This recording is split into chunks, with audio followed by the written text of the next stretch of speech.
Hi friends, నేను మీ రాజేష్ దొంతులా. ఈరోజు మనం డిఎస్సి స్కూల్ అసిస్టెంట్ మ్యాథమెటిక్స్ మెథడాలజీకి సంబంధించినటువంటి ముఖ్యమైనటువంటి ప్రశ్నలు, గత పరీక్షల్లో అడిగినటువంటి ప్రశ్నల్ని తెలుసుకుందాం. అయితే ముందుగా మన ఛానల్ని సబ్స్క్రైబ్ చేయని వారు సబ్స్క్రైబ్ చేసుకోండి. అలాగే నా వీడియోస్ని లైక్ చేసి ఎక్కువ మందికి రీచ్ అయ్యేలా మీ సహాయాన్ని అందించండి. విద్యార్థులు సమీకరణ సాధించిన తర్వాత వచ్చిన ఫలితాన్ని సరిచూసుకోమని చెప్పడం ద్వారా పెంపొందించబడే విలువ క్రమశిక్షణ విలువ. హేతువాదంలో మానవుని మేధస్సు స్థిరపడే మార్గం గణితము అని నిర్వచించింది జాన్ లాక్. సమయాన్ని పొదుపు చేసే పద్ధతి సంశ్లేషణ పద్ధతి. ఎడ్గార్ డేల్ అనుభవ శంకులో సరైన క్రమంలో మూర్తం నుండి అమూర్తమునకు అభ్యసన అనుభవాలు వీటిలో ఒకటి. ప్రత్యక్ష, దృశ్య, అమూర్త. పాఠ్యపథక తయారీలో యూనిట్ ఉపగమమును ప్రవేశపెట్టిన వారు మోరిసన్. క్రింది వాటిలో ఒకటి లక్ష్యాలు రూపొందించుట్లో ఉపయోగించలేనటువంటిది. రెండు స్పష్టీకరణలు ఉండాలి అనేది. సిద్ధాంత శిరోమణి అనే గ్రంథాన్ని రచించిన గణిత శాస్త్రజ్ఞులు భాస్కరాచార్య 2. క్రింది వాటిలో శీర్షిక పద్ధతి యొక్క లక్షణము కానిది. శిశు కేంద్ర పద్ధతి. ట్రయాంగిల్ ఏబీసీలో యాంగిల్ బి 90 డిగ్రీలు, AC square equal to AB square plus BC square అను పైథాగరస్ సిద్ధాంతమును పై రూపంలో రాసిన ఇది గణిత శాస్త్రం యొక్క ఈ స్వభావాన్ని తెలుపుతుంది. సరళ స్వభావతని తెలుపుతుంది. విద్యార్థి జ్యామితీయ పటాలను వర్గీకరిస్తాడు అను స్పష్టీకరణ ఈ లక్ష్యానికి సంబంధించింది. అవగాహన. పాఠ్యపుస్తక మూల్యాంకన చేసే హంటర్ గణన కార్డులో ఎక్కువ భారత్వం ఇవ్వబడిన అంశము. మనోవైజ్ఞానిక ఆధారాలు. క్రింది వాటిలో ఒకటి రూపాత్మక మూల్యాంకన ఉద్దేశం కాదు. విద్యార్థులను పోల్చుట. క్రింది వాటిలో ప్రతిభావంతులైన విద్యార్థులకు సూచించలేనటువంటిది. బోధించిన అంశాన్ని మరలా బోధించడం. గణిత శాస్త్ర విద్యా ప్రణాళికాభివృద్ధికి సిలబస్లో ఉపయోగకరంగా లేని పురాతన భావనలపై ఆధారపడే అంశాలను తొలగించాలి అని తెలిపినది. కొఠారి కమిషన్ 1964-66. గణితంలో క్రింది వాటిలో ఒకటి తక్కువ మూర్త అనుభవం కలిగిస్తుంది. శాబ్దిక రికార్డింగ్. లక్ష్యాలు, అభ్యసన అనుభవాలు మరియు మూల్యాంకన వీటి సహసంబంధంతో పాఠ్య ప్రణాళిక ప్రవేశపెట్టిన వారు బెంజమిన్ ఎస్ బ్లూమ్. విద్యార్థుల్లో అభ్యసన ప్రతిబంధకాలకు కారణాలు కనుగొనుటకు తగిన మూల్యాంకనము. లోప నిర్ధారణ మూల్యాంకనము. క్రింది వాటిలో మనోవైజ్ఞానిక అభ్యసన సూత్రాలు సంసిద్ధత, అభ్యాసము, ఫలితంపై ఆధారపడే బోధనా పద్ధతి. ప్రకల్పన. విద్యార్థి నాణ్యాన్ని అనేకసార్లు ఎగరవేసి సంభావ్యతను పట్టిక రూపంలో పొందుపరుస్తాడు. ఇక్కడ సాధించిన విద్యా ప్రమాణాలు దృశ్యీకరణ మరియు ప్రాతినిధ్యపరచడం. క్రింది వాటిలో ఒకటి విషయనిష్ట రూప పరీక్షల పరిమితి. హెచ్చు స్థాయి మానసిక సామర్థ్యాలు పరీక్షించడం. ఈ బోధనా పద్ధతిలో ఉదాహరణలతో ఘాతాంక న్యాయాలు సాధారణీకరణ చేయబడతాయి. ఆగమన పద్ధతిలో ఒకే తరగతిలో 3 నుంచి 4 నెలల కాల వ్యవధితో జ్యామితిలో కొన్ని భాగాలు కరికులంలో ప్రవేశపెట్టబడిను. ఈ కరికులం నిర్వహణ పద్ధతి. సర్పిలా పద్ధతి. విద్యార్థిని 4 చతుర్విధ ప్రక్రియల్లో నైపుణ్యములు సాధింపు చేయుట దీనికి సంబంధించిన ఉద్దేశము. ఆచరణాత్మక ఉద్దేశము. ఈ క్రింది వాటిలో మందబుద్ధి గల విద్యార్థులకు సూచించగలిగే వ్యూహము. అధ్యయనంలో బహుళ జ్ఞానేంద్రియాలు వినియోగించే బోధన. క్రింది వాటిలో అనుప్రయుక్త గణిత శాస్త్రమునకు చెందని ఒక అంశము సంఖ్యావాదము. సమస్య సాధనలో 4 ప్రాథమిక నియమాలు ప్రవేశపెట్టిన వారు పోల్యా.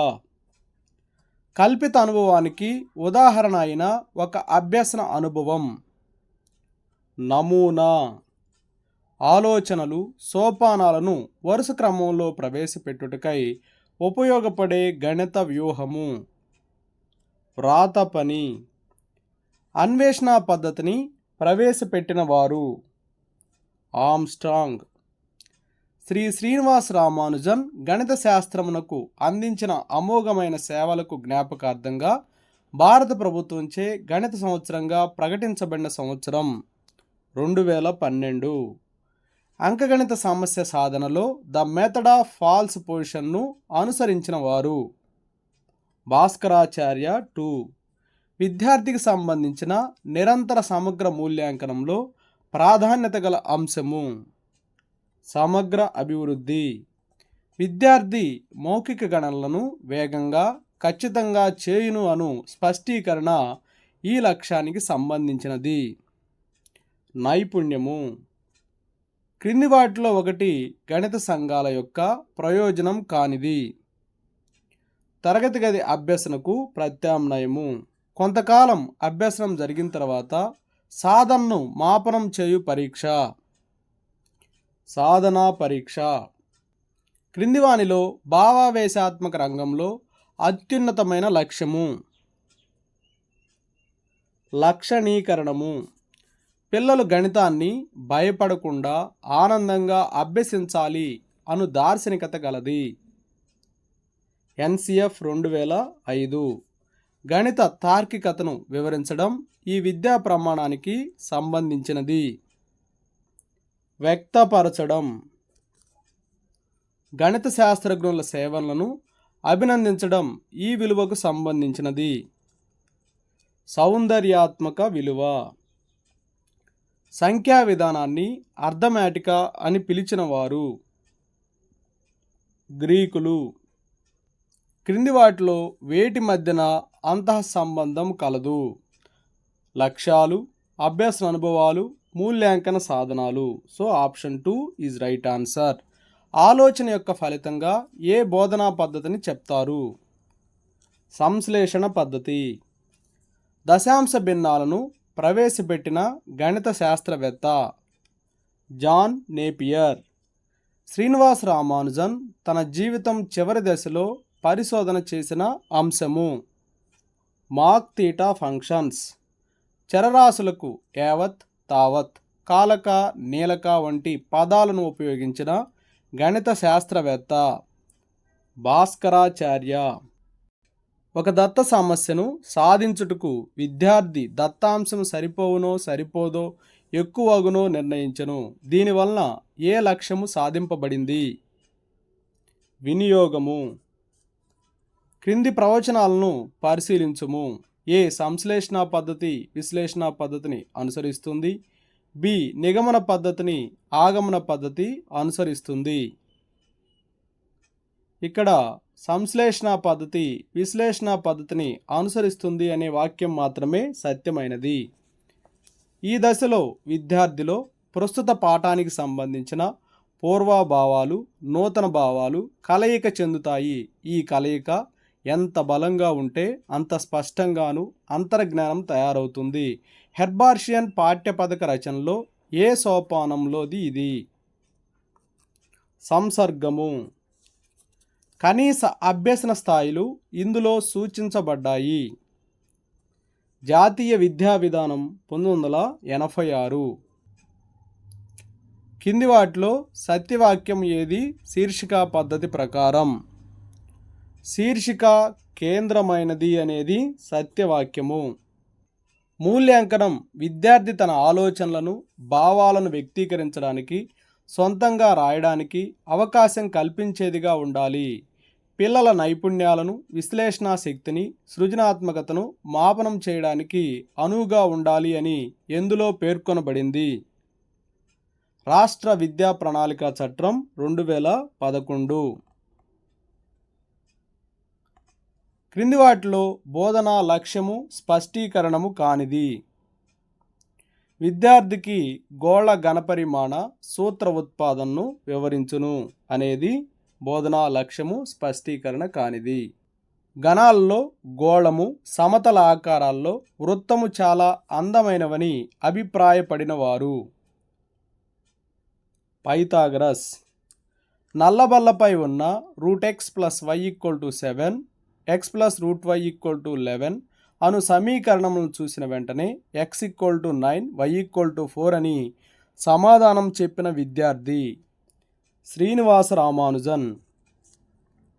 అందజేయవలసిన జ్ఞానము, ఉద్దేశములను దృష్టి యందుంచుకొని విద్యా ప్రక్రియలు ప్రవేశించే అనేక మూలకాల విద్యార్థి స్వభావము, బోధనా సామాగ్రి, సంపూర్ణ అభ్యసన సందర్భం వంటి అనేక మూలకాలను హేతుబద్ధంగా క్రమంలో ఉంచడం, సమతుల్యతను పాటించడం అనే బోధనా పద్ధతిని నిర్వచించింది. Good CV. ఒక దత్తాంశమునకు సంబంధించి అన్ని అంశాలపై ఆధారపడినది. అంకమద్యము. గణిత పాఠ్యగ్రంథ రచనలో మాదిరి సమస్యలనిచ్చుటకు తగిన పద్ధతి. సంశ్లేషణ పద్ధతి.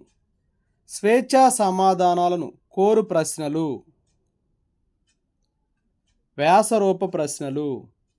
రామానుజన్ సామాన్య వ్యక్తి కాదు, అతడు గణిత ప్రపంచానికి దైవమిచ్చిన వరం అని కొనియాడినది. ఈటి బెల్.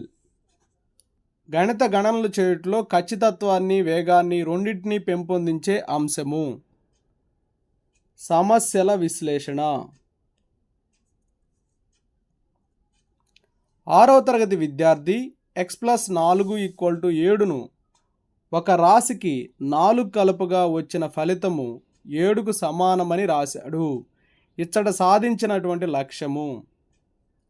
అవగాహన లక్ష్యము. ప్రత్యేక అంశము నుండి సార్వత్రిక అంశానికి అనే సూత్రాన్ని అనుసరించు పద్ధతి. ఆగమన పద్ధతి. కింది ప్రవచనాలను పరిశీలించుము. ఏ. నేటి విద్యా విధానం వల్ల విద్యార్థిలో జ్ఞానరంగ వికాసానికే అధిక ప్రాధాన్యత ఉంది. బి. విద్యార్థిలో భావావేశ రంగ వికాసానికి గణిత క్లబ్ ఒక సాధనము. ఇక్కడ A, B రెండు కూడా సత్యవాక్యాలే. 22/12/2017 అన్ని దినపత్రికల్లో ప్రచురించబడిన గణిత సంబంధిత సమాచారాన్ని కుమార్ సేకరించాడు. దీనివలన సాధింపబడు లక్ష్యము. అభిరుచి. బోధనలో గుణాత్మక పెంపునకు ప్రతి పాఠశాలకు బోధనోపకరణాలను అందజేయటం ముఖ్యము. ఇది దేశంలో విద్యా విప్లవాన్ని తీసుకువస్తుంది. ఈ వాక్యాలు దేనిలోనివి? కొఠారి కమిషన్. నిర్మాణాత్మక మూల్యాంకనంలో తరచుగా ఉపయోగించబడే మూల్యాంకన సాధనము.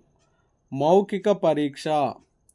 మానసిక చలనాత్మక రంగానికి చెందిన విద్యా లక్ష్యాలను రూపొందించిన భారతీయ శాస్త్రవేత్త R.H. దవే. క్రింది ప్రవచనాలను పరిశీలించుము. సత్య ప్రవచనమును ఎంపిక చేయుము. ఏ. గృహ నియోజనము విద్యార్థుల్లో క్రమంగా చదివే అలవాటుని పెంపొందిస్తుంది. బి. గృహ నియోజనము ఉపాధ్యాయుల పని భారాన్ని తగ్గిస్తుంది. ఇక్కడ ఏ మాత్రమే సత్యమైన వాక్యము. కింది ప్రవచనములను పరిశీలించి సత్య ప్రవచనమును ఎంపిక చేయుము. హెర్బార్ట్ పాఠ్యపథక దశలో సమర్పణ తర్వాత సంసర్గం వచ్చును. అన్వయం తర్వాత దశ పునర్విమర్శ. అన్వయం తర్వాత దశ సాధారణీకరణము. సాధారణీకరణం తర్వాత దశ సంసర్గము. సరైన సమాధానం A, B అనేవి సత్యమైనవి. హెర్బార్ట్ పాఠ్యపథక రచనలో సమర్పణ తర్వాత సంసర్గం వచ్చును. అన్వయం తర్వాత దశ పునర్విమర్శ. క్రింది వాటిలో ఏది అమూర్తత్వమును కలిగి ఉంటుంది? శంఖానుభవం ప్రకారం. దృశ్య సంకేతాలు. దృశ్య సంకేతాలు. కింది ప్రవచనాలను పరిశీలించుము. ఏ. ఉన్ముఖీకరణ ప్రశ్నలు విద్యార్థుల పూర్వజ్ఞానాన్ని పరిశీలిస్తాయి. బి. వికాస దశలోని ప్రశ్నలు విద్యార్థులు తమంతట తాము ఆలోచించేటట్లు చేయడంలో సహాయపడతాయి. ఇక్కడ ఏ కామా బీలు రెండు కూడా సత్యవాక్యాలే. ఉత్తమ మాపన సాధనం యొక్క లక్షణాలకు చెందనిది.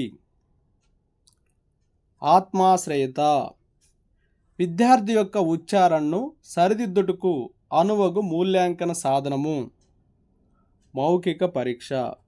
Okay thank you friends. నా వీడియో నచ్చినట్లయితే లైక్ చేయండి, మీ మిత్రులకు షేర్ చేయండి. ఇంకా మన ఛానల్ని సబ్స్క్రైబ్ చేయనట్లయితే సబ్స్క్రైబ్ చేసుకోండి. Thank you for watching.